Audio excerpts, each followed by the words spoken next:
भगवान की निंदा करना है। सनातन धर्म में हमारे ग्रंथों में कहीं ऐसा नहीं है कि पति जो है वो कुछ भी करे, पत्नी के साथ अच्छा व्यवहार ना करे, पत्नी की बात ना माने, पत्नी का ध्यान न रखे, ऐसा हमारे किसी ग्रंथ में नहीं है। हाँ, यदि आप कहें कि पति परमेश्वर है तो हमारे ग्रंथों में यदि पति को परमेश्वर कहा तो पत्नी को भी तो गृह लक्ष्मी कहा है। दोनों बातें कही हमारे ग्रंथों में। यहाँ तक आज जहाँ नारी का सम्मान नहीं होता उस घर में देवता निवास नहीं करते, और नारी का सम्मान करने से देवताओं का सम्मान हो जाता है। हमने तो अपने देश का नाम भारत पिता नहीं बल्कि भारत माता रखा है। ऐसा हमारा सनातन परंपरा, हमारा देश है जिसका नाम भारत माता है।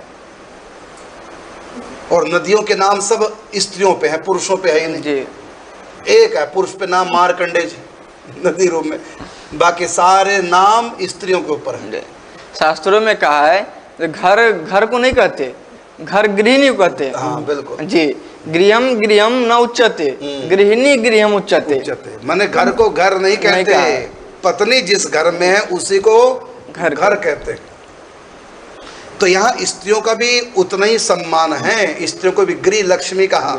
यदि पिता को देवता कहा तो माँ को भी देवता कहा है। मातृदेवो भव पितृदेवो भव, अतिथि देवो भव। अतिथि चाहे स्त्री हो चाहे पुरुष हो, दोनों ही देवता है हमारे यहाँ, कोई भेदभाव नहीं है। आचार्य देवो भव। इसी प्रकार यदि हमारे यहाँ पति को नारायण का दर्जा दिया है तो पत्नियों को भी गृह लक्ष्मी का दर्जा दिया है। हमारे यहाँ धर्म में कोई भेदभाव नहीं है, बराबर सम्मान है। बल्कि कई जगह तो मैं कहना चाहूँगा कि पुरुषों से ज़्यादा सम्मान हमारे सनातन धर्म में महिलाओं का है। अभी देखिए आप मान ले बस में आप बैठे खड़े हैं तो बगल में पति पत्नी दोनों बैठे हैं, तो आप महिला को क्या कहेंगे? माता जी थोड़ा सा सरकना, या बहन जी कहेंगे सम्मान से, बहन जी थोड़ा सा सरकना, यही तो कहोगे ना। अच्छा, उस माता के साथ जो उसके पति हैं उसको कोई कहेगा पिताजी थोड़ा सा साइड होना? कहेगा कोई? उसको पिता पुरुष को इतना सम्मान मिलेगा जितना महिलाओं को हमारे धर्म में दिया जाता है। हमारे धर्म में प्रत्येक अपरिचित महिला को, वृद्धा को माता कह के बोला जाता है, लेकिन प्रत्येक पुरुष को पिता कह के नहीं बोला जाता। जो सम्मान हमारे धर्म में महिलाओं का तो पुरुषों का भी नहीं। और किसी को भी हम, कोई हम उम्र की कोई ऐसी हो और या डेढ़ उम्र की, बहन जी थोड़ा सा साइड देना, बहन जी थोड़ा इधर आना, बहन जी इधर रास्ता बताएंगे, उसको बहन जी कहेंगे। और उसका पति बगल में खड़ा, उसको कोई जिया जी कहने को तैयार नहीं। अब बताइए सम्मान किसका ज्यादा, महिलाओं का या पुरुषों का?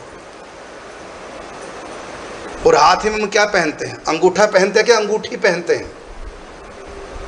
अंगूठी स्त्रीलिंग शब्द है ना, अंगूठी स्त्रीलिंग शब्द है। और महिमा कितनी है स्त्रियों की।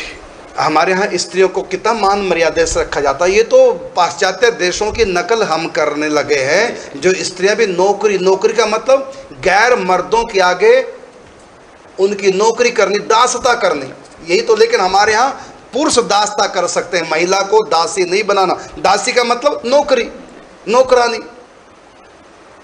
तो हम, हमारी महिला माँ बहन बेटियां दूसरों के आगे नौकरी करती है, जो आजकल सब नौकरी लगी महिलाएं भी करने, वो नौकरानी होगी कि नहीं होगी? लेकिन ये पाश्चात्य सभ्यता है, माँ तो जो तुमको नौकरानियां बना दिया। यहाँ पुरुष तो नौकर बन जाते हैं लेकिन महिलाओं को नौकरानी नहीं। महिला घर के अंदर रहे मालकिन बन के, वो घर की नौकरानी नहीं। तो तुम लोग तो घर की मालकिन हो और तुम्हारे पति बाहर के नौकर हैं, वहां नौकरी करते कमा के तुमको देते हैं। मान किसका ज्यादा? महिलाओं का है। इसलिए आप धर्म को दोषी नहीं ठहराएंगे। धर्म ने तो हमारे यहाँ माताओं का इतना मान सम्मान किया है हमारे यहाँ, बल्कि सबसे पहले बाप से भी ज्यादा महत्व माँ का दिया है। माँ महिला है, इसलिए धर्म को दोषी मत ठहराओ। ये तो आपके पति का दोष है जो वो आपका ध्यान नहीं रख पा रहे हैं। ये तो आपके